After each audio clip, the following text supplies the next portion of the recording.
स्वामी जी महाराज की। हरि ओम। शांति शांति शांति। श्रीमन नारायण लक्ष्मी नारायण श्रीमन लक्ष्मी श्रीमन नारायण नारायण नारायण श्रीमन नारायण नारायण श्रीमन नारायण जगोदारायण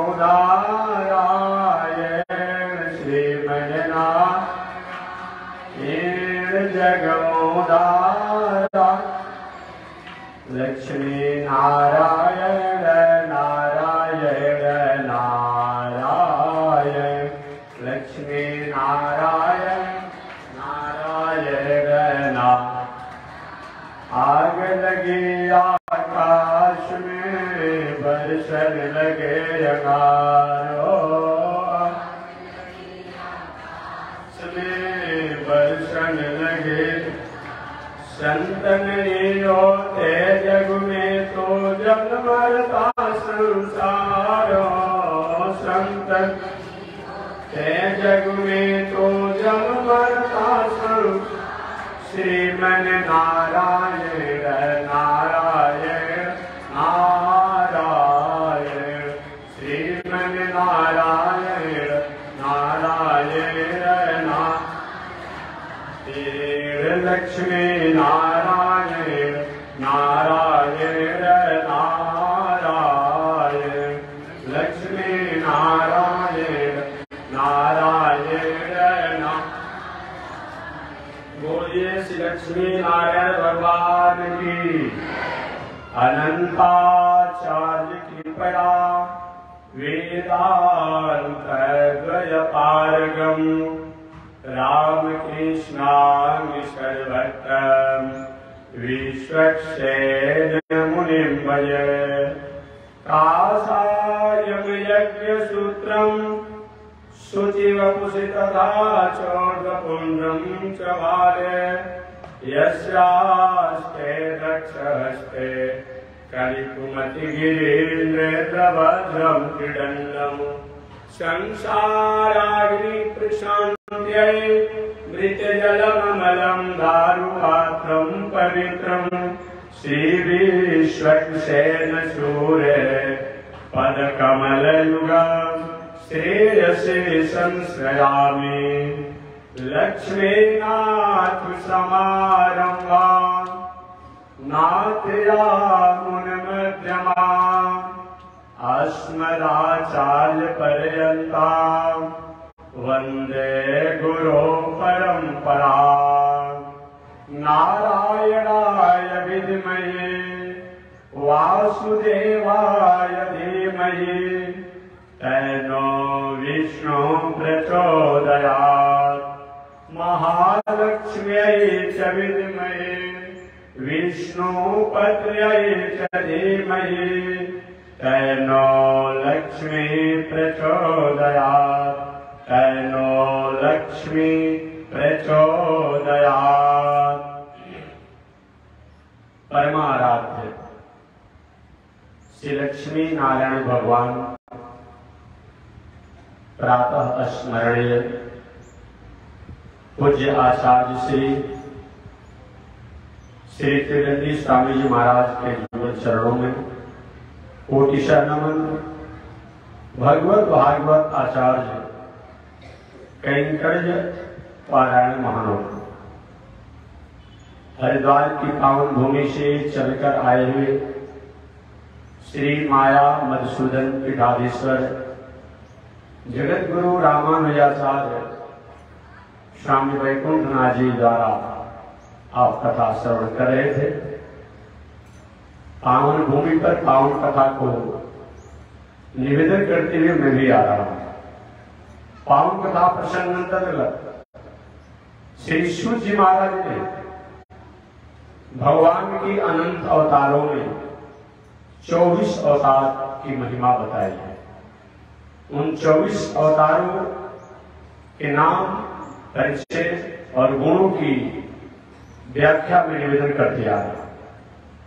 तो चले हम सबसे पहले सूर्य जी महाराज ने 24 अवतारों में प्रथम अवतार सनक, सनंदन, सनातन, सनत कुमार, इन 4 भाइयों के अवतार को प्रथम अवतार बताया।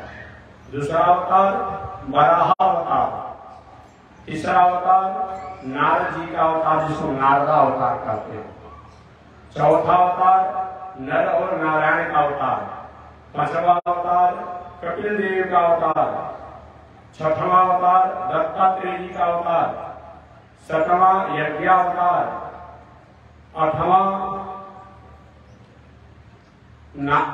आठवां ऋषभ देव का अवतार, 9वां राजा पृथु का अवतार, 10वां मत्स्यावतार, 11वां कूर्मा अवतार, 12वां धन्वंतरी अवतार, 13वां अवतार मोहिनी अवतार, 14वां नृसिंहावतार, 15वां वामनावतार, 16वां परशुरामावतार, 17वां व्यास जी का अवतार, 18वां राम जी का अवतार, 19वां बलराम जी का अवतार, 20वां श्री कृष्ण का अवतार, 21वां हरि का अवतार, 22वां हंसावतार, 23वां बुद्धावतार और 24वां कल्कि अवतार। यही 24 अवतार उस सूर्य ने निवेदन किया। आगे ईश्वर ने पूछा, हे सूर्य, इन 24 अवतारों में भगवान ने कब लिया, क्या किया, इसको आप विस्तार से बताएं। श्री सूर्य जी कहते हैं कि ऋषियों, भगवान का प्रथम अवतार जो सनक, सनंदन, सनातन, सनत कुमार का अवतार हुआ, सृष्टि का प्रारंभ का प्रथम अवतार है। सत्य तत्वों की स्थापना, असत तत्वों की अस्वीकार करना, जो कुछ भी दुनिया में हो सबको हम ग्राह्य नहीं करेंगे। समान रूप में निवेदन करूं, आप भोजन पाते हैं, प्रसाद पाते हैं, भोजन पाते समय कि उसमें चावल में कहीं आकारा मिल जाता है तो क्या करते हैं, मुंह में पड़ा हुआ फिर उसको बाहर फेंक देते हैं। ये काम जब आप कर सकते हैं तो क्या शास्त्रों में जो कुछ भी बात होगा उसमें जो ग्राह्य जो होगा, स्वीकार करने जो होगा, उसी को स्वीकार किया जाए। केवल शास्त्रों में होने से किसके लिए कहा गया है, क्यों कहा गया है, ये समझना पड़ेगा अपने आप में, अन्यथा कहीं भ्रमित हो जाएंगे। किस लिए कहा गया है, क्या कहा गया है, कहने का तात्पर्य क्या है, समझ आते हैं। हर चीज हर व्यक्ति के लिए अलग अलग बताया गया है। हमेशा मैं निवेदन करता हूँ, शास्त्रों में कोई बात है, कोई तामसी व्यक्ति है, कोई राजसी व्यक्ति है, कोई सात्विक व्यक्ति है, तो राक्षसों का निर्वाचन है वो हम करने लगे, तो अच्छी बात तो नहीं है। हमको जो करना चाहिए बताया तो गया है। एक हंसने पौराणिक कथा मैं सुनाता हूं कि शास्त्रों में लिखने से, शास्त्रों में कहने से सभी बात को हर व्यक्ति, सभी व्यक्ति नहीं स्वीकार कर सकता है। लिखा है काम, क्रोध, लोभ नरक का द्वार है, लिखा है ना, 3 को नरक का द्वार बताया गया। कोई व्यक्ति विवाह कर लिया हो, सिंदूर दान कर दिया हो, सब कुछ हो गया हो, और घर में जो पत्नी किया है अचानक नहीं सुबह के पढ़ने को मिल जाए कि 3 को नरक के द्वार बताए गए हैं, काम, क्रोध, लोभ। अब वो क्या करे, अब अपनी पत्नी को छोड़ दे कि नहीं, काम तो नरक का द्वार है। छोड़ करके जितना उनको नरक होगा, याद रखिए, ये सोचो कि छोड़ देंगे अपने आप में, नरक हमारा नहीं होगा, लेकिन छोड़ने पर ही नरक हो जाएगा। जो आप गृहस्थ आश्रम को स्वीकार किया है, तो गृहस्थ के लिए काम जो है ये नरक का द्वार नहीं है। मर्यादापूर्ण गृहस्थ आश्रम में रहते हुए, पत्नी की मर्यादा में रहते हुए अगर हम रहते हैं तो काम जो है ये नरक का द्वार नहीं है। क्योंकि भगवान ने स्पष्ट कहा है श्रीमद् भगवद गीता में कि शास्त्र के अनुकूल काम जो है वो तो मैं ही हूँ। श्रीमद् भगवद गीता में भगवान जब अपनी विभूतियों का वर्णन करने लगे और विभूतियों का जब वर्णन करते करते करते यहाँ तक कर दिए कि सन्यासियों में मैं तिगड़ी सन्यासी हूँ, ऋषियों में भृगु जी हूँ, महर्षि नाम भृगुरहम, दैत्यों के आचार्यों में शुक्राचार्य हूँ, बहुत कुछ है। भक्तों में नारद हूँ, वृक्षों में पीपल हूँ, नदियों में गंगा जी हूँ, वर्णों में ब्राह्मण हूँ, शास्त्रों में वेद हूँ, पुराणों में भागवत महापुराण हूँ। भगवान ने सब विभूति में बताया है। तो हमें और आपको जानना पड़ेगा। हर वाक्य हर शब्द जो है हर व्यक्ति के लिए नहीं है। शास्त्र में सबके लिए लिखा गया है ना, किसका क्या कानून है। व्यवहारिक पुनः कानून का आर्टिकल है, अनुशासन का आर्टिकल है, लाइन का आर्टिकल है, न्यायाधीश का आर्टिकल है। एक मुट्ठी कोई किसी में से फसल कमाने वाला व्यक्ति किसी रास्ता में जा रहा है, इच्छा हुआ है कि पेड़ पर आम है, तोड़ लिया। कोई केस कर दिया कि बिना पूछे हमारा आम तोड़ लिए, हमारा ऊख तोड़ लिए, तो क्या किया जाएगा? न्यायाधीश जी का फांसी की सूली चढ़ाएंगे। क्यों लिखा हुआ फांसी की सूली भी अपने आप में अपराधी को होना चाहिए, तो क्या उस अपराधी को फांसी की सूली पर चढ़ाया जाएगा? लिखने से नहीं होगा। कौन किस दायरा में आता है, किसके साथ क्या बर्ताव होना चाहिए, इसके अनुसार ही काम होता है। ठीक वही बात दुनिया में भी होती है। किसके लिए काम नरक का द्वार है, किसके लिए मोक्ष का द्वार है। गृहस्थ आश्रम में रह करके अगर अपने पत्नी की मर्यादा में रहा जाए और दुनिया में जो भी स्त्रियां हो उनके प्रति आदर की भावना हो, अगर अपने से बड़ी स्त्री हो उनके प्रति माता के समान, अपने समान की स्त्री हो उनके बहन के समान व्यवहार करें, और अपने से छोटी स्त्री जो हो उनको बेटी के समान है। हालांकि हमारे भारतीय दर्शन में तो चाहे छोटी हो, बड़ी हो, वृद्ध हो, सबको एक ही बात बताया गया है, केवल माता की भावना होने पर कहीं विचलित होने की संभावनाएं नहीं बनती है। बाकी और जो संबंधों में कहीं के विचलित होने की संभावना बन जाती है, बेटी की भावना होने पर भी, बहन की भावना होने पर भी, लेकिन माता की भावना होने पर कितना भी कोई कामी व्यक्ति हो, कितना भी हो, वेश्यावृत्ति करता हो, सब कुछ करता हो, लेकिन ये भी अपने आप में अपनी माता के सामने आता है तो थोड़ी सी उसकी लज्जा उससे झुक जाती है कि मेरी माता जी है। इसीलिए हमारे भारतीय दर्शन में, श्री वैष्णव दर्शन में तो बताया गया है दुनिया में जो भी स्त्रियां हैं सबको माता मानिए, सबको माता, चाहे छोटी हो तब, बड़ी हो तब, वृद्ध हो तब। लेकिन समान शास्त्रों में, समान शास्त्रों की दिनचर्या बताया गया है कि आपके समान आयु वाली स्त्री हो उनको बहन मान लीजिए, आपके आयु से छोटी हो बेटी मान लीजिए, और आपके आयु से बड़ी हो उसको माता के समानता रखिए। बाकी अपनी पत्नी के प्रति आप दिनचर्या में रहिए। ये नरक देने वाला नहीं है, ये मोक्ष देने वाला है। अब वही कहीं अपने पत्नी को छोड़ करके अतिकाल संध्या बंद करने वाली केवल स्त्री हो, अब उसी का बोल चाल करिए, उठन बैठन करिए ना, महानरक हो जाएगा।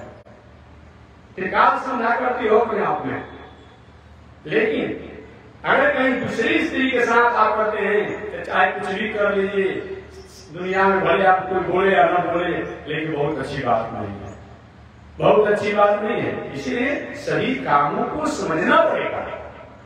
क्रोध की बात है, सभी को नरक देने वाला है। घर में बेटा है, पुत्र है और परिवार के लोग हैं, सेवा लेते रहते हैं, सब कुछ करते हैं, लेकिन बेटा पढ़ना चाहिए, शिक्षा को स्वीकार करना चाहिए। आप कौन होते हैं बोलने वाले? क्या आपका अधिकार होता है? मैं नहीं पढ़ूंगा, क्या अभिभावक को चुप बताना चाहिए? मकान नहीं होगा।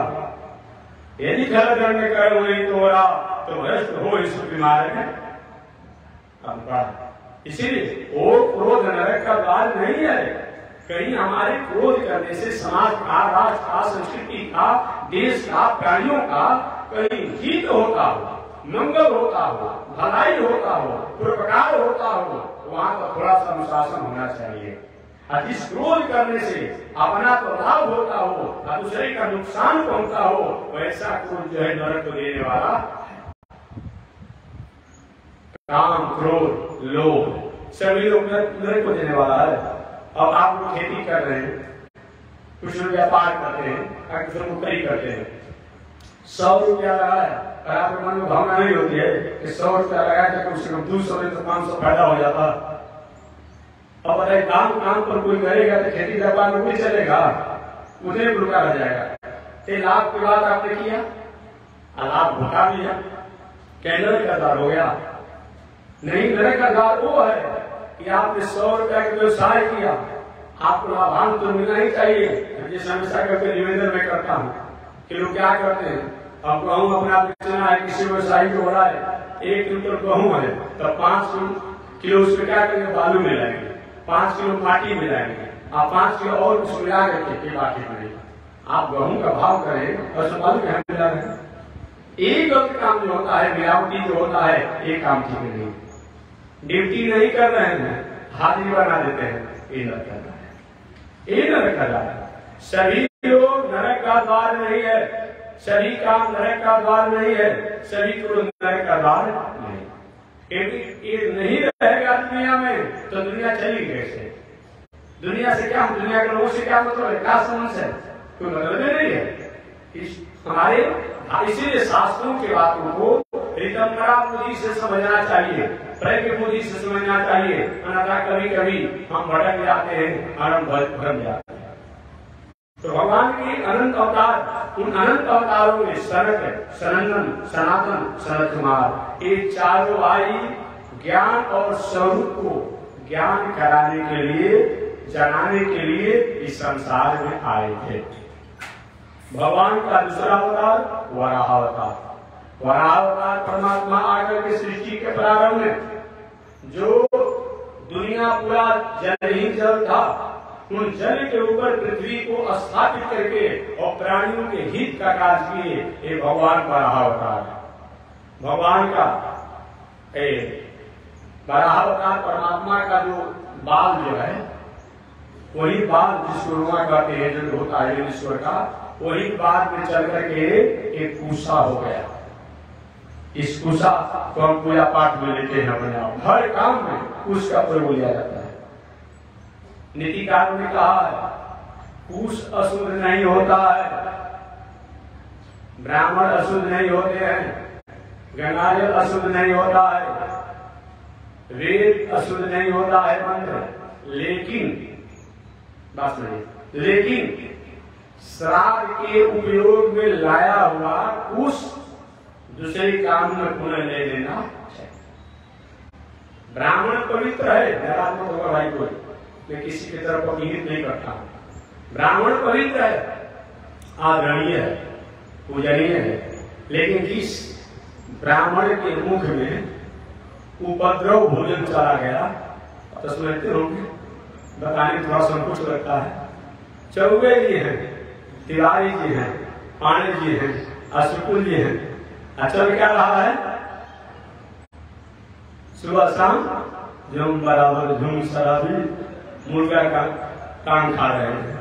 ये चौबेली का मतलब होता है 4 दिन जाने वाले हैं आप। ऐसा जो है वो होने के बाद भी वह पूजनीय है अपने आप में, लेकिन वह सुन रहे, उसके द्वारा जो शासन निकलेगा वो तो भाई गड़बड़ हो जाएगा, सियारी फेंकने जैसा दोष हो जाएगा। या जो करता होगा ऐसा हमारे बातों पर नकारात्मक हो गए, उस पर विचार करेंगे। मैं किसी को छोड़ने की बात नहीं करता हूँ, हम जानते हैं कोई कहने से किसी को मारेगा, हम किसी को छोड़ने की बात ही नहीं करते हैं, लेकिन विचार करने की बात नहीं करता हूँ। क्या आपका स्वरूप है, क्या आपके बच्चे है, ये जरूर विचार करने की बात नहीं करता हूँ। तो शास्त्र में कुछ अपवित्र नहीं होता है, शास्त्र में ब्राह्मण अशुद्ध नहीं होता है।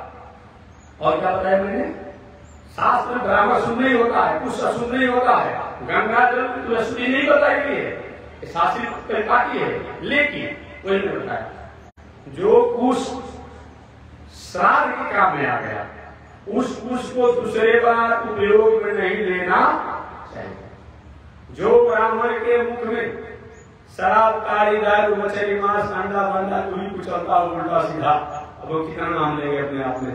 वो चाहे कितना भी पढ़ा लिखा हो, कितना भी उत्तम कुल खानदान का हो, उसके द्वारा जो भी शब्द निकलता है वो सियारी फेंकने से जितना अमंगल होता है उतना ही अमंगल।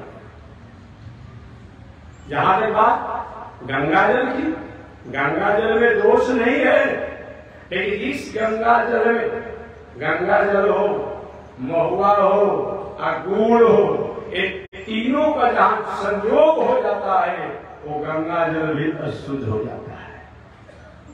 बात समझ गए? तो कहते हैं गंगा जल शुद्धि नहीं है, लेकिन स्थिति में शुद्ध हो जाता है। हालांकि कुछ लोग तुलसीदास जी के चौपाइयों के भावों को नहीं समझ करके या तो पढ़ करके समझ नहीं पाते हैं या समझ करके दुराग्रह करते हैं। को देता है लोग कि समर्थ के नहीं दोष को और उदाहरण का देता है, सूर्य का उदाहरण देता है, चंद्रमा का उदाहरण देता है, गंगा सूर्य का उदाहरण देता है, अग्नि का उदाहरण देता है। मैं महानुभावों से अभी 3-4 महीना को रहना हो यहाँ पर, कोई भी महानुभाव ऐसे चौपाइयों के, ऐसी युक्तियों का ऐसा अर्थ करते हैं तो हमको याद रहना है। अभी अपने आप में झारखंड प्रदेश में अभी गंगा जी नाम को है, तो हम कम से कम वो बताते हुए हमको एक भी कौन ऐसा समर्थी व्यक्ति है जिसमें दोष नहीं लगा, हम बता दीजिएगा। अभी 3-4 महीना को रहना है, कौन ऐसा समर्थी व्यक्ति आप मान रहे हैं इसमें दोष नहीं लगा? कहां से आप सुन लिया है, कैसे आपने अर्थ कर लिया जी कि समर्थ के नहीं दोष को सानी? कहां से आप समझ लिया? समर्थी में जितना दोष लगता है उतना साधारण व्यक्ति में दोष नहीं लगता है। अब मैं इसका अपने आप पर प्रमाण दूंगा, अब बाद में आप हमको समझाएंगे। कभी आपके पास वैसा कोई हो तो उनको समझाइएगा। समर्थी में जितना दोष लगता है और साधारण व्यक्ति में उतना दोष नहीं लगता है। कोई व्यक्ति सफेद कुर्ता धोती पहना हुआ हो, अब उसके कुर्ता में धोती में काली थोड़ा सा कलर का करिया, रास्ता में जाने वाले जितने लोग मिलेंगे, अरे भाई देख नहीं रहे कहाँ काली लगा दिया आपने? रास्ते में जितने लोग बैठाएंगे समाचार बाद में पूछेंगे काली कहाँ लगाई, बात पहले पूछेंगे। कोई कोयलवरी में काम करता हो, कोयला का काम करता हो, पूरा शरीर से लेके कपड़ा से लेकर सब कोयला से रंगाया हुआ हो, काला हो, एक भी व्यक्ति रास्ता में देखेगा तो पूछता नहीं है, जानता है कि तो कोयलवरी में काम करता है, कोयला में काम करता है। जबकि काली धोती वाले को बहुत कम लगा है और कोयला में काम करने वाले को बहुत लगा हुआ है, लेकिन उससे पूछने वाले लोग मिल जाते हैं और उससे पूछने वाले नहीं मिलते हैं। ये व्यवहारिक उदाहरण दे दिया, चलिए शास्त्रीय उदाहरण दे रहा है। किसको आप समर्थी मानते हैं हमको बता दीजिए, किसको आप समर्थी मानते हैं? चलिए सृष्टि के प्रारंभ से मैं एक उदाहरण देता हूं। आप भगवान नारायण को समर्थी मानते हैं ना? मानते हैं? भगवान श्रीमन नारायण को आप सामर्थी मानते हैं ना? भगवान मानते हैं ना? मानते हैं। आपने कथा सुना होगा, मैं भी कोई कथा सुनाया हूं, माताएं भी जानती है। भगवान श्रीमन नारायण के समय में ही एक बार बहुत बड़ा प्रभावशाली राक्षस था, जिसका क्या नाम था जी? उसका वृंदा के पति का क्या नाम था? माताएं बड़ी तुलसीदास में जलंधर। कभी कभी हमको आधी याद दिलाया कीजिए, हम ही तो नहीं याद हैं, आपको याद करना चाहिए। एक जलंधर नाम का राक्षस था, तुलसी विवाह में माताएं सब जानती है। जलंधर नाम का राक्षस था, इतना बड़ा प्रभावशाली था कि देवताओं के नाम खतरा पड़ गया था। किसी देवता की हिम्मत नहीं थी उसके सामने कुछ बोल पाए। आज कहीं असली प्रवृत्ति के लोग का बल हो जाए ये बहुत बड़ा आश्चर्य की बात नहीं है। पहले भी होते थे, हमेशा अच्छे लोग अपने विवेक और बुद्धि से अपना जीवन जीते हैं, बाकी बल के मामला में, धन के मामला में वो बढ़िया होता है। पहले भी आज भी, लेकिन ये लोग विवेक से बुद्धि से अपना काम निकालता है, यही काम हुआ। जलंधर राक्षस इतना बड़ा प्रभावशाली था कि देवताओं को हैरान कर दिया था। देवता को इस नाम में बोल नहीं पाते थे। उस जलंधर की पत्नी का नाम था वृंदा। वृंदा बहुत बड़ा भगवान की भक्ता थी, पति पारायणा थी, मर्यादा में रहने वाली। पति भले ही राक्षस था, असली प्रवृत्ति का था, लेकिन पति के अलावा ये दुनिया में किसी के प्रति उसकी स्थिति नहीं होती थी। नीतिकारों ने कहा है, शास्त्रकारों ने कहा है कि जो स्त्रियां विवाह से पहले अपने पिता को आदर की भावना से मानती है कि पिता ही मेरे जन्मदाता हैं, विवाह होने पर अपने पति के प्रति आदर की भावना मानती है, पति को देव तुल्य मानती है। दुनिया में कितना भी वैभवशाली ईश्वरशाली पुरुष हो, लेकिन उनके प्रति उसकी कहीं आसक्ति नहीं होती है। इस शरीर को त्यागने के बाद वो स्त्रियां भगवान के धाम को प्राप्त करती हैं। जो बड़े बड़े साधक सन्यासी संत महात्मा लोग जो साधना से जो प्राप्त करते हैं, उन फल को स्त्रियां गए अपने पति परिवार की मर्यादा में रख के प्राप्त करती है। इसलिए धन्य स्त्रियों, तुम्हारे समान धनवाद का कोई पात्र नहीं है। ये बताया गया ऐसी स्त्रियां होती अपने आप में। तू जलंधर राक्षस तो था, परंतु उसकी पत्नी जो थी बहुत बड़ा भगवान का भक्ता थी, बहुत भक्ता थी और पति पारायणा थी। पति से अलग कोई बातों को अपने आप में चिंता में भी चिंतन कुछ नहीं कर पाती अपने आप में, कभी नहीं, जान लीजिएगा, कभी नहीं करती अपने आप में, हमेशा उसी के अपने आप ध्यान चिंतन में रहती। संयोग से जलंधर राक्षस के प्रभाव से सारे देवता कहीं छुप कर रहते थे। एक बार देवता लोग भगवान के पास गए, प्रभु कृपा कीजिए, अन्यथा मेरे जीवन का कोई मतलब नहीं होता है, मेरा जीवन का कोई मतलब नहीं है। भगवान ने कहा भाई, जलंधर को तो मैं मार सकता था, परंतु जलंधर की पत्नी जो वृंदा है, क्या उसका नाम था? वृंदा। जलंधर की पत्नी जो वृंदा है बहुत भक्त है, उसके पति पारायणा के कारण मैं उस राक्षस को कुछ कर नहीं सकता हूँ। प्रभु ने कुछ तो करना पड़ेगा, अन्यथा देवताओं का जीवन समाप्त हो जाएगा। तो अच्छा मैं विचार करता हूँ देवताओं, इन्हीं भगवान के मैं अपने आप अभी जा रहा हूँ, विचार करता हूँ। पति पारायणा नारियों का इतना बड़ा महत्व होता है कि भगवान भी अपने आप में कुछ देरों के लिए खार खा जाते हैं। विचार करता हूँ, समय आया भगवान से कैसे जलंधर राक्षस को दमन किया जाए, कोई उपाय नहीं सूझा। यहाँ तक कि वृंदा ने अपनी तपस्या साधना द्वारा आशीर्वाद प्राप्त किया था कि जब तक से मेरी मर्यादा भंग न हो, अर्थात मेरा विधान कहीं अपने आप भड़काव न हो, कोई मेरे और मेरे पति को कुछ बिगाड़ नहीं सकता है। क्या किया जाए? भगवान श्रीमन नारायण जलंधर राक्षस का भेष बना लिए। जलंधर राक्षस का भेष बना करके अब वृंदा के पास गए। भाई है तो वृंदा भाई जीव है, राक्षस की पत्नी है, भगवान तो भगवान है, अगर वो चाहे अपनी माया में कहीं अपना वर्ण करना तो हो ही जाएगा। और वृंदा कुछ देरों के लिए भ्रमित हो गई। वो भगवान नारायण जो जलंधर राक्षस का भेष कराए थे, उन्हीं को अपना पति समझ बैठी। और पति जब समझ बैठी, लेकिन कुछ ही देरों में वो यही समझ गई कि नहीं मेरे पति नहीं है, नहीं है। संयोग से जो ही अपने आप वृंदा ने अपनी मर्यादा से चंचलता को प्राप्त किया, भगवान की माया के कारण उसी समय जलंधर राक्षस का पलायन। वृंदा ने कहा मेरे साथ धोखा हुआ। भगवान स्वयं नारायण जो दुनिया के अपने आप में आराध्य हैं, सबके देव हैं, और उनके द्वारा मेरे पति को मारने के लिए, मेरी मर्यादा को भंग करने के लिए ऐसा बर्ताव किया गया, ऐसा व्यवहार किया गया।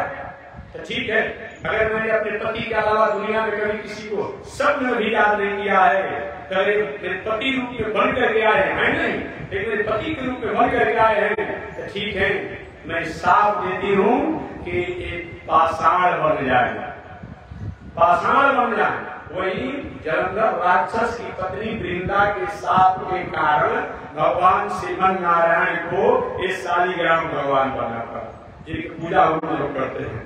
ये शालिग्राम भगवान जी, यही एक ऐसे शालिग्राम भगवान है जिनकी प्रतिष्ठा नहीं करनी पड़ती है दुनिया में। शालिग्राम भगवान और विष्णु दोनों के बारे में बताया।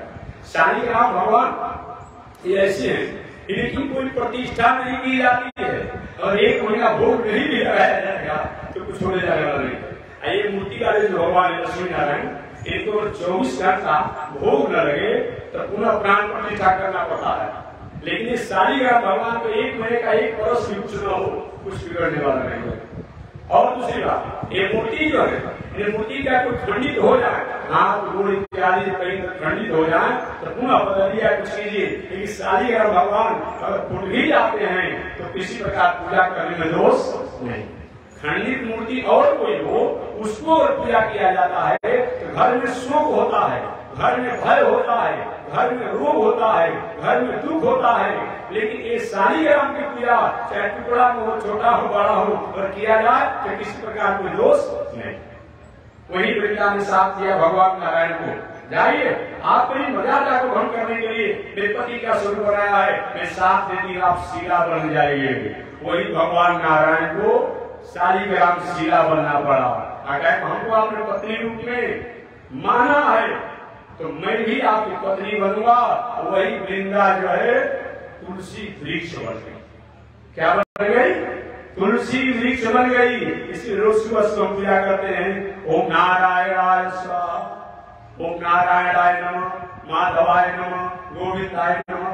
जो भी पूजा पाठ होता है तुलसी पत्र चढ़ाया जाता है, अर्चना किया जाता है। कभी के कुछ विद्वान को पूछते रहते हैं कि स्वामी जी, महात्मा जी बताइए आप कि क्या शालिग्राम के साथ तुलसी का संयोग होना चाहिए कि रात्रि में? मैं क्यों नहीं होना चाहिए? एक महोदय जी विद्वान ने कहा कि इसलिए कि तुलसी जी लक्ष्मी जी की सौत है, तो रात्रि में तो भगवान नारायण के साथ लक्ष्मी जी रहती है तो तुलसी जी कैसे रहेंगी? तो हमने कहा कि दुनिया वाली सौत नहीं है तुलसी जी, तो दुनिया वाले सौत लक्ष्मी जी तुलसी जी नहीं है, रखना चाहिए। कितना भी पूजा पाठ कर सब सफाई कर दीजिए मूर्ति का, लेकिन 1 या 2 तुलसी के पत्र को अपना भगवान के समीप रखना ही चाहिए, ये बताया गया है। तो चलिए मैं कथा प्रसंगों पर आपको ये समझाऊं कि समर्थ के नहीं दोष गोसाई। कौन ऐसा समर्थी व्यक्ति है जिसमें दोष नहीं लगा? तो प्रथम मैंने बताया भगवान नारायण का अपमान समर्थी न, दोष लगा नहीं लगा। ये दोष लगने का फल है कि आज शालिग्राम भगवान के रूप हो गए, इसीलिए ये प्रथम। और किसको मानते हैं? दूसरा नंबर में आप हमारे ब्रह्मा जी को मानते हैं। ब्रह्मा जी को आप समर्थी मानते हैं, ब्रह्मा जी समर्थी मानते हैं ना। ब्रह्मा जी को दोष लगा कि नहीं लगा? कथा आपने बैठा बैठा दिया, ब्रह्मा जी को आप मानते हैं कि ब्रह्मा जी हम कहते हैं कोई कहता ब्रह्मा है क्या? ब्रह्मा का दोष लगा कि नहीं लगा? बता दीजिए हमको। ब्रह्मा जी का कथा आपने सुना होगा, विस्तार से कथा मैं बाद में बताऊंगा कि ब्रह्मा जी सृष्टि के प्रारंभ में उनको 5 सिर था। ब्रह्मा जी को सृष्टि के प्रारंभ में 5 सिर था, याद रखिएगा। 5 सिर वाले ब्रह्मा जी थे। इतना ही नहीं, ब्रह्मा जी के एक और भी दोष लगा आपने जानते होंगे, क्या चीज? कि ब्रह्मा जी प्रारंभ अवस्था में जब सृष्टि कर रहे थे अचानक उनकी मति भटक गई, बुद्धि भटक गई, और उन्होंने क्या किया? जो अपनी लाडली बेटी सरस्वती देवी को प्रकट किया, वही लाडली बेटी सरस्वती से सृष्टि विस्तार की मन में इच्छा जगी, मन में इच्छा जगी। इसके चलते सारे देवताओं में, शास्त्रों में उनके प्रति थोड़ी सी उदासी हो गई, जो आज भी आप देखते हैं। बैठिए, खींच करके बैठिए, खींच करके बैठिए, खींच करके तो शांति बैठिए। अब एक है, खींच कर बैठ जाइए, बूढ़ी तो है, आपका काम होते हैं। चलिए, तो मैं निवेदन करना चाहता हूँ कि हमारे ब्रह्मा जी के मन में थोड़ी सी उदासी हुई। हमेशा मैं शास्त्र में बात करता हूँ कि चाहे मात्रा स्वस्त्रा दुहित्रा वा न विनिकासनो भवे, बलवान इंद्रियो ग्रामो विद्वान सुमति कर सके। चाहे माता हो, चाहे बेटी हो, चाहे बहन हो, चाहे फुआ हो, कोई भी ऐसी प्रवृत्ति की नारी हो, एकांत में अकेले उनके साथ हंसी मजाक बोलचाल बहुत देरों तक मत रहिए। इंद्रियों का समूह इतना बलवान है कि कभी कभी बड़े लोगों को भी भटकने का अवसर प्राप्त हो जाता है। आज भी देख रहे हैं पत्र पत्रिकाओं में, क्योंकि हमको लोग सुनाते रहते हैं अपने आप में। मैं देखता तो नहीं, लोग सुनाते हैं तो मैं सुन लेता हूँ। चाहे माता, बहन, बेटी, बुआ कोई भी हो, ब्रह्मा जी क्या हुआ जी, सरस्वती देवी को प्रकट किए और सरस्वती देवी से मैथिली श्री जी के मन में कामना किए नहीं, मन में कामना हुआ, प्रणाम क्या हुआ। इसीलिए दुनिया में और देवता का मंदिर तो हर जगह रखेंगे, लेकिन ब्रह्मा जी का मंदिर कहीं कहीं गिने चुने। पूजा पाठ तो होता है, ब्रह्मा इत्यादि के तौर पढ़ते हैं, लेकिन मंदिर कितना देखते हैं, मूर्ति कितना देखते हैं। मानव पर दोष लगा अपने आप में कि ब्रह्मा जी को एक बताया गया है, ब्रह्मा माने बुद्धि के देवता है, इस समर्थमान व्यक्ति, और इनके द्वारा ऐसा विचार आया।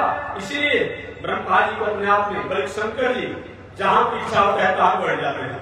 देखते हैं और थोड़ा सा मंदिर आपको बनाने लगे न तो कहीं पेड़ों के नीचे बढ़ जाएंगे, उसी रूप में अपने आप में जहाँ इच्छा होगा नदी किनारा बढ़ जाएंगे, पेड़ के किनारा बढ़ जाएंगे, चौराहा बढ़ जाएंगे। लेकिन मेरा एक और निवेदन होगा भाई आज के परिवेश की बातों पर कि आजकल जो हनुमान जी या शंकर जी को ये जमीन अधिग्रहण पर अतिक्रमण करने का एक आपने बना लिया है तरीका, ये बात मत कीजिए।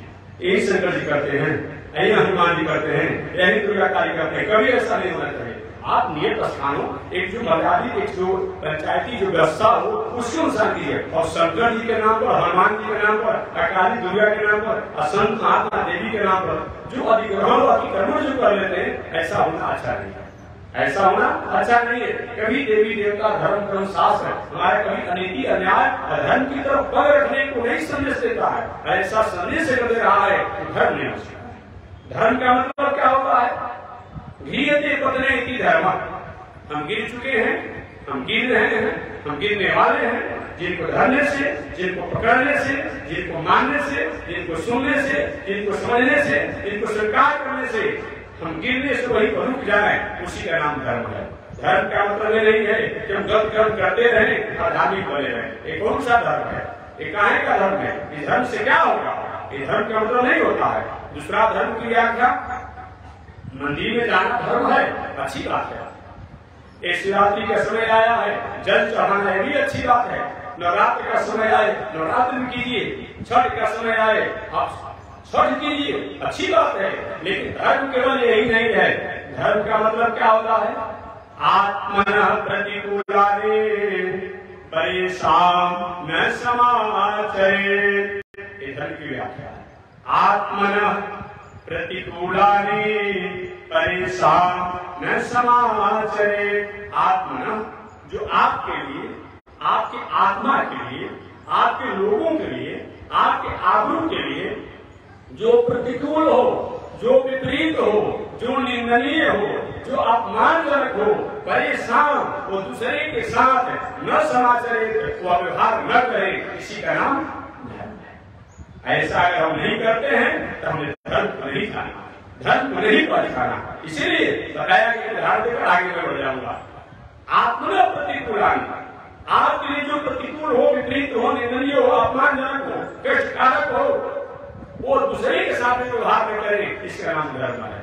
व्यवहारिक उदाहरण, आप कहीं किसी बाजार में गए, अब बाजार में आप गए, किसी दुकानदार से बच्चे अच्छा भाई आपने लिस्ट दे दिया 1000। दुकानदार आपका प्रेमी थे, उन्होंने 1000 का सामान आपको बांट दिया। आपके पॉकेट में 1500 रुपया, आपने क्या किया? संयोग से एक हाथ में पैसा निकाला और निकाल कर दुकानदार को आपने क्या किया? दे दिया। सामान लिया आपने 500 रुपया का, आपने रुपया दे दिया 1000 गलती से। अब क्या हुआ? आप जब घर लौट कर आते थे, कितना का सामान है? 500 रुपया का। पॉकेट में कितना रुपया बचा है? तो 500 बचा है, 1000 का है। 1500 रुपया पॉकेट में था, 500 का सामान दिया, 1000 बचना चाहिए। अब दुकानदार के पास है 500 रुपया तुम्हारी ले लिया, यही धोखा दोगे, ऐसे चुना लगाओगे? अरे साहब आपने जो दिया आपने लिया, अपने बक्से में डाल दिया, मेरा क्या दोष है? बड़ी नाराज आप होते हैं, बहुत बड़ा बेईमान आदमी है, बहुत बड़ा करता आपने चुना लगा दिया। अब वही काम कहीं आप करते हैं तो कहीं आपने क्या किया? आपने 1000 का सामान लिया, 1000 के सामान लेकर के कहीं 500 का नोट अपने दुकानदार को धरा दिया। अब दुकानदार जो है देखा नहीं जितना सामान है उतना दिए होंगे, आपने 500 रुपया दे दिया। घर जाकर देखा लिस्ट 1000 का है, अरे हम तो 2500 रुपया 1000 का सामान ले लिया। बड़ी प्रसन्न होते हैं, चलो 500 रुपया को दुकानदार को चूना लगा दिया।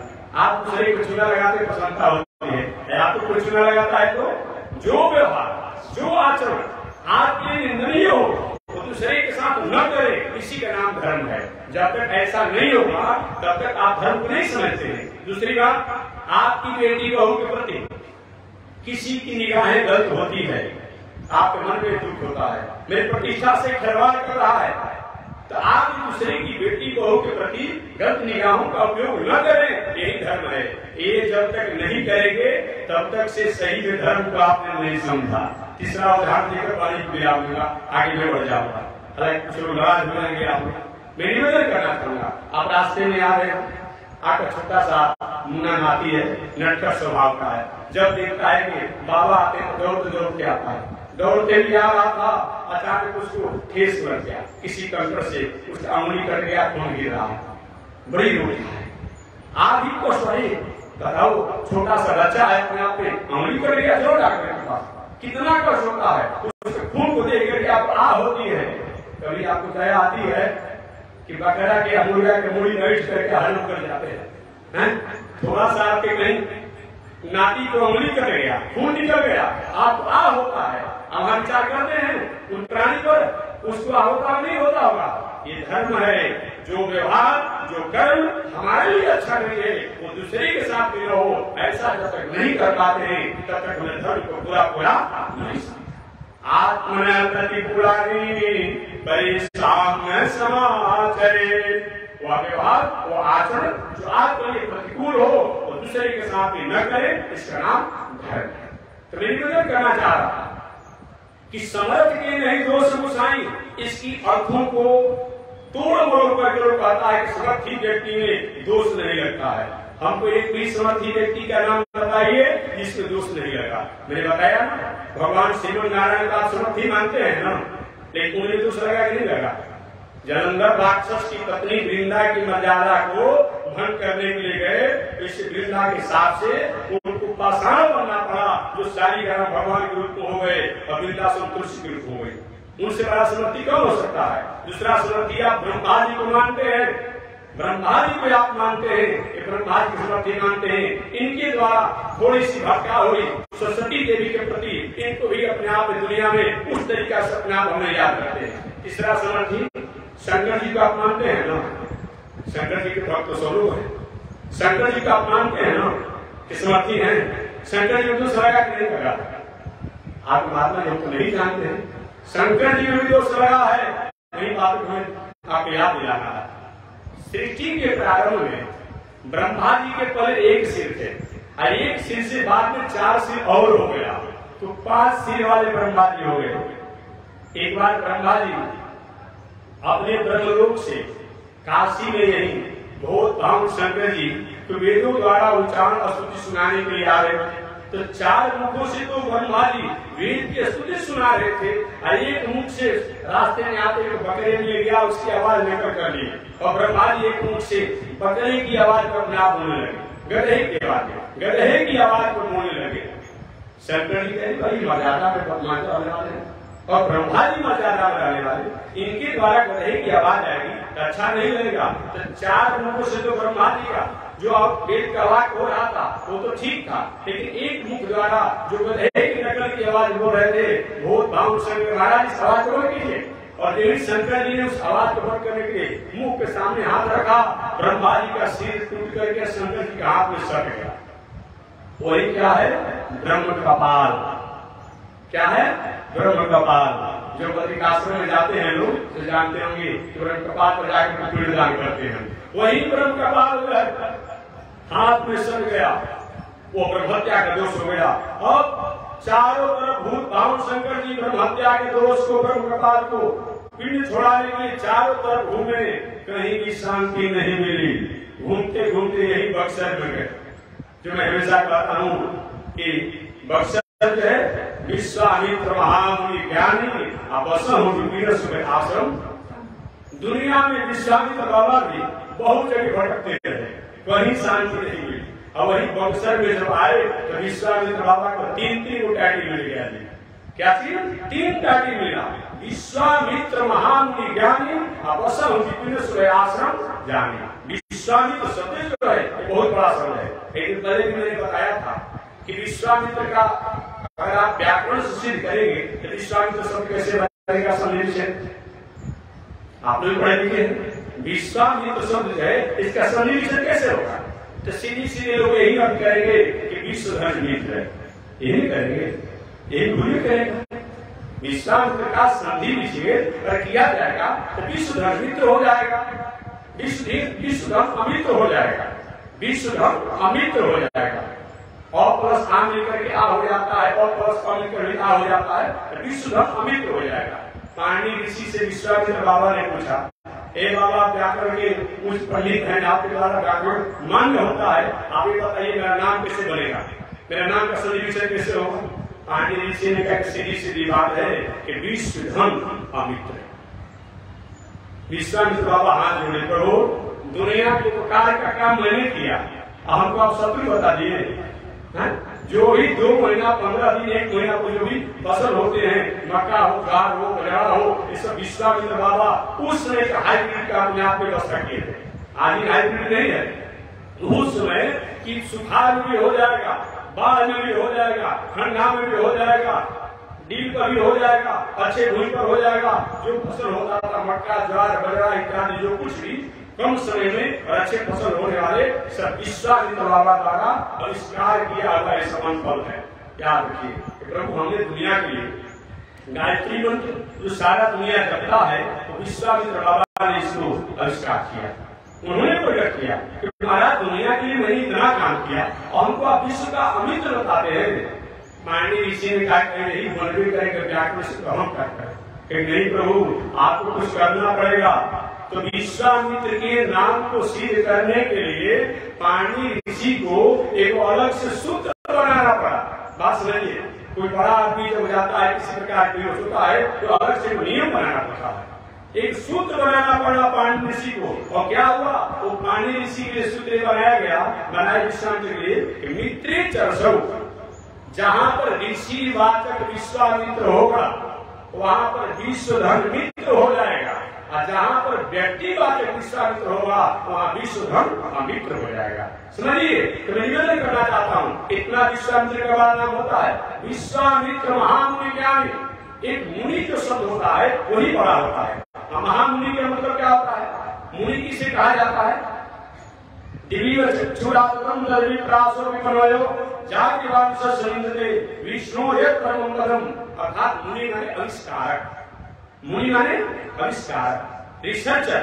आज की भाषा में आविष्कारक कहा जाता है, रिसर्चर कहा जाता है, वैज्ञानिक कहा जाता है। पहले के जमाने में मुनि कहा जाता था, ऋषि कहा जाता था, महर्षि कहा जाता था। जिनका जितना ग्राफ स्टेटस ऊंचा होता था उन परिषद को जाना जाता था। ऐसे अपने आप में विश्वामित्र महामुनि ज्ञानी। ज्ञानी का मतलब क्या होता है?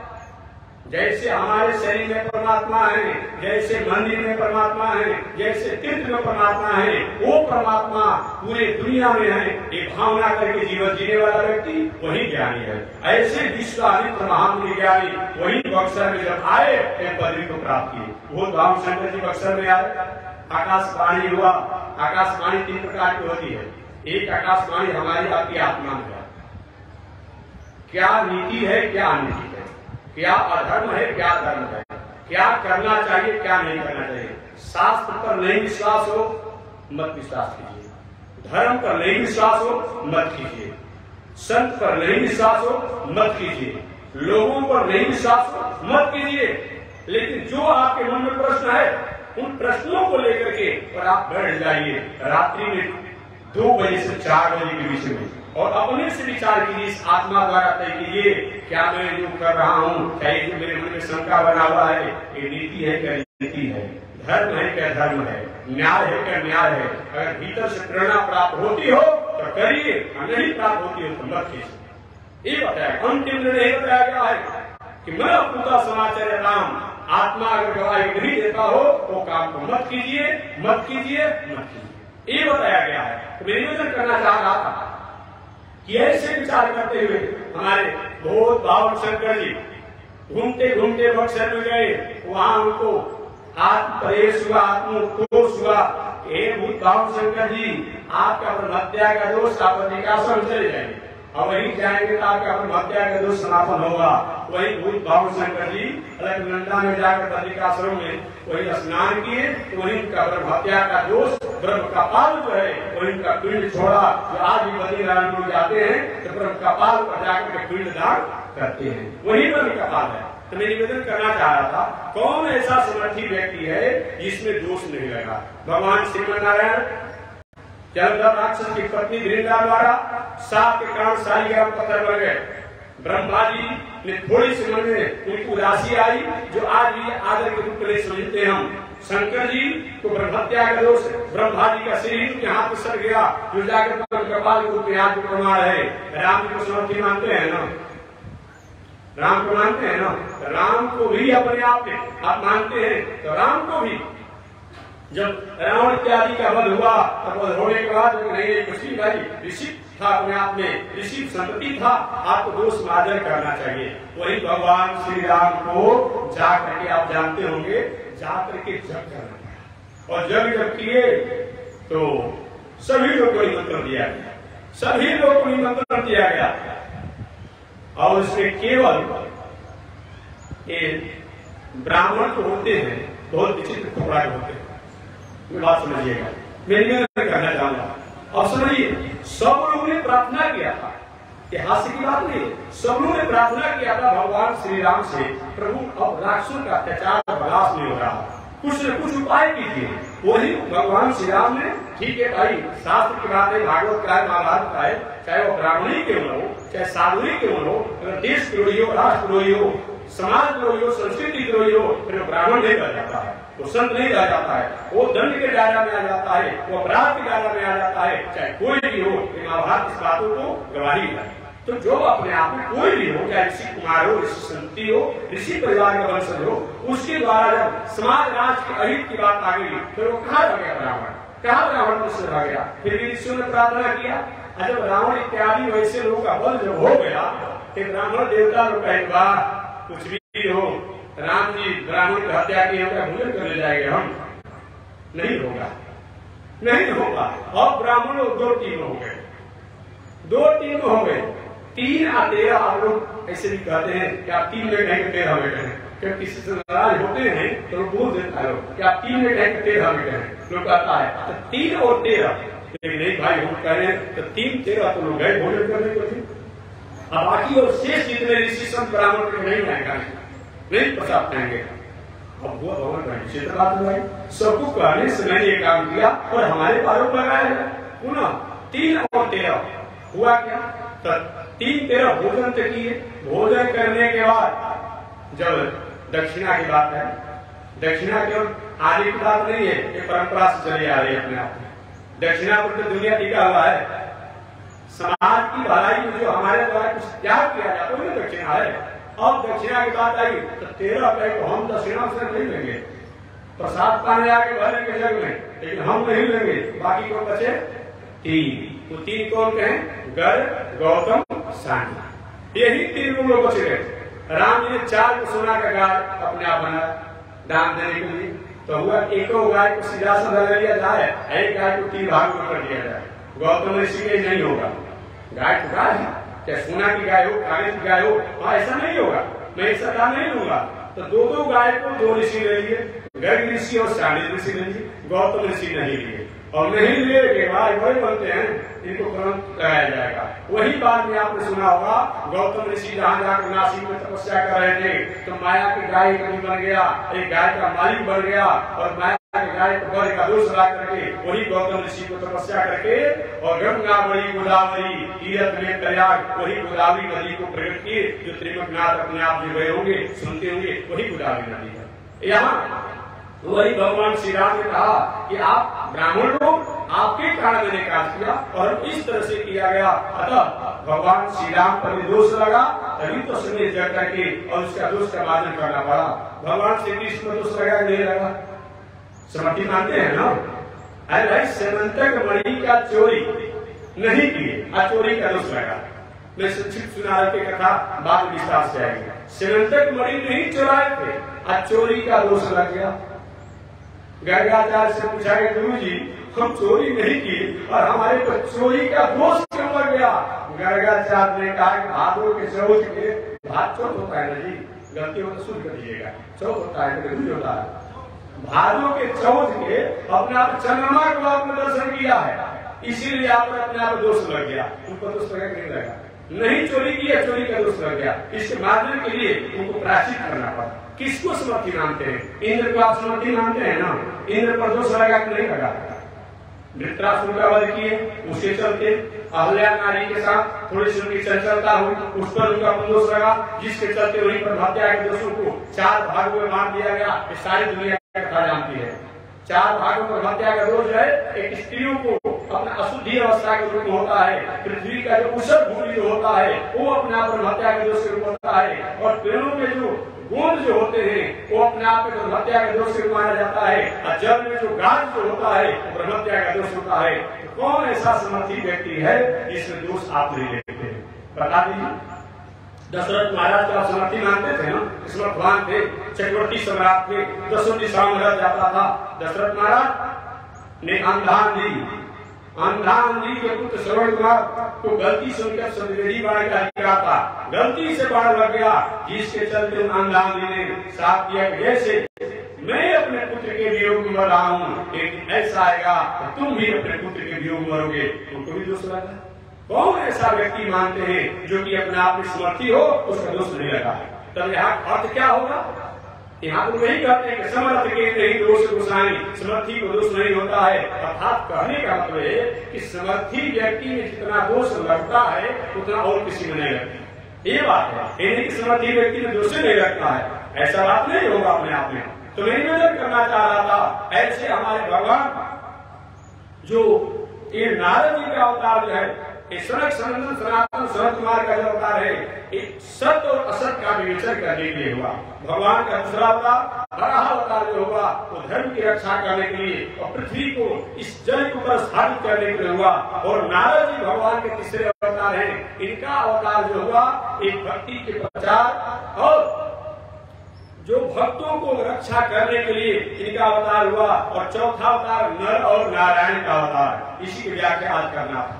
नर और नारायण का अवतार भगवान कहते हैं कि हम केवल बैकुंठ में ही नहीं रहते हैं, कभी कभी दुनिया को उपदेश देने के लिए कभी कभी हम तपस्वी भी बन जाते हैं, साधु भी बन जाते हैं, साधक भी बन जाते हैं। आज कभी कभी समाज सेवी लोग होते हैं तो कहते नहीं, कभी कभी आप देखते हो कि समाज के साथ ही मिलकर कहीं नली बहा रहे हैं, कहीं गली बहा रहे हैं, कहीं कुछ कर रहे हैं। बहुत ऐसे उत्सव पर्वों को देखा जाता है कि लोग उत्सव पर्व जो होता है जो सम सम्मिलित हो जाते हैं, यही समाज सेवी का मतलब होता है। जो कि सम भगवान सब इस दुनिया से अलग होने के बाद भी इस दुनिया में आकर के तपस्वी का रूप बनाते हैं, एक नर रूप में, एक नारायण रूप में, एक नर ऋषि के रूप में, एक नारायण ऋषि के रूप में। जब ये लोग आए तो लक्ष्मी जी ने कहा कि हम भी चलूंगा साथ में। भगवान को बिल्कुल नहीं हो सकती है। पूजा पाठ में स्त्रियों को साथ में रहना चाहिए, लेकिन योग साधना तपस्या में कोई भी हो, बेटा हो पत्नी हो, उसे अलग होकर के ध्यान चिंतन करना चाहिए। ध्यान चिंतन अलग करना चाहिए और सत्संग जो है भीड़ में होनी चाहिए। लेकिन आज हो क्या गया है, आज उल्टा हो गया है। अब लोग जो योग साधना एकांत का चीज होता था वही भीड़ में हो गया अपने आप में। नहीं, सत्संग जो भीड़ में होना चाहिए, सभा सोसाइटी भीड़ में होनी चाहिए, लेकिन साधना जो होनी चाहिए वो एकांत में होनी चाहिए। ये बताया गया है। ऐसे भगवान नारायण कहते तुम देवी नहीं जा सकती हो, देवी लक्ष्मी कह मैं अपना ढूंढ लूंगा उपाय। वही भगवान श्रीमन नारायण वही बद्रिकाश्रम में जाकर के और एक नर रूप पर, एक नर पर्वत पर, एक नारायण पर्वत पर होकर के और तपस्या करने लगे। हम और आपको यह उपदेश प्राप्त होता है कि हे दुनिया में रहने वाले लोग, आप कभी कभी अपने जीवन में तपस्वी भी जीवन जिए। ठीक है, आप रहते हैं कि समय मिलने पर कभी एकादशी करें, कभी छठ करें, कभी नवरात्र करें, कभी शिवरात्रि करें। व्रत करने से होता क्या है, हमारे जीवन में, हमारे शरीर में जो सेल जो होते हैं, जो कोशिकाएं जो होते हैं, जो काम करते करते करते करते अपने आप में डेड हो जाते हैं, कहीं कमजोर हो जाते हैं, ऐसे उन डेढ़ और कमजोर कोशिकाओं को एक नई ऊर्जा प्राप्त होती है, नई शक्ति प्राप्त होती है और हमारे शरीर को कार्य करने की क्षमता होती है। लोग कहते हैं महात्मा जी प्राणायाम क्यों करना चाहिए? प्राणायाम का मतलब क्या होता है? एक प्राणायाम है, भगवान माने के प्राणायाम नहीं करना चाहिए। मैं निवेदन करना चाहूंगा, ये हर मनुष्य को योग साधना करना चाहिए। क्यों? अभी जनरेटर चल रहा है, चलते चलते वो भी गर्म हो जाता है, उसका डीजल मोबिल का कमजोर हो जाता है, समाप्त हो जाता है। तो हमारे शरीर द्वारा भी, मन द्वारा, दिल द्वारा, दिमाग द्वारा, बुद्धि द्वारा, चित्त द्वारा, इंद्रियों द्वारा कर्म को करते करते हमारे शरीर में जो सेल हैं, कोशिकाएं हैं, वो कहीं कमजोर हो जाते हैं, डेढ़ हो जाते हैं। तो जब हम प्राणायाम करते हैं तो डेढ़ कोशिकाएं जो हैं, जो मृतक जो सेल हैं, वो शरीर से किसी न किसी इंद्रियों द्वारा बाहर निकल जाते हैं और जो कमजोर कोशिकाएं हैं उनको एनर्जी प्राप्त होता है जो हमारे शरीर को अधिक दिनों तक रहने की क्षमता को प्राप्त कराते हैं। ऐसा विचार करते हुए प्राणायाम करना चाहिए। इसलिए भगवान का एक चौथा अवतार जो है नर और नारायण का अवतार है, और भगवान का पांचवा अवतार जो है एक कपिल जी का अवतार है। इसकी व्याख्या कल मैं विस्तार से करूंगा, क्योंकि आज कपिल जी की व्याख्या करने में समय लग जाएगा, समय से आपको घर छोड़ना है। तो भगवान का पांचवा अवतार जो है कपिल देव जी का अवतार है। ये सांख्य शास्त्र ज्ञान के आचार्य हैं, ज्ञान और सांख्य दर्शन के आचार्य हैं। ऐसे भगवान कपिल देव के अवतार के बारे में शिष्य चर्चा अगले दिन। आज इसी के साथ वाणी मिला, आगे परमात्मा की जय शिक्षा। श्रीमन नारायण लक्ष्मी नारायण, श्रीमन नारायण लक्ष्मी नारायण, श्रीमन नारायण नारायण नारायण, श्रीमन नारायण नारायण नारायण, लक्ष्मी नारायण नारायण नारायण, लक्ष्मी नारायण नारायण नारायण। बोलिए श्री लक्ष्मी नारायण भगवान की, भास्कर भगवान श्री रामानुजाचार्य स्वामी महाराज की, विश्व जगदाचार्य श्री चिरंजीव स्वामी महाराज की। हरि ओम। शांति शांति शांति।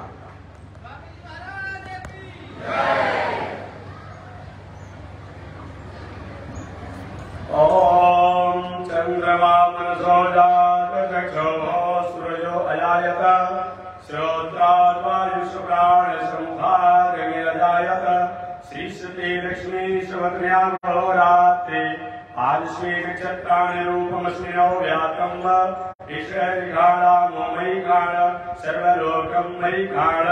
लक्ष्मी नारायण भगवान की। हरि ओम। शांति शांति शांति।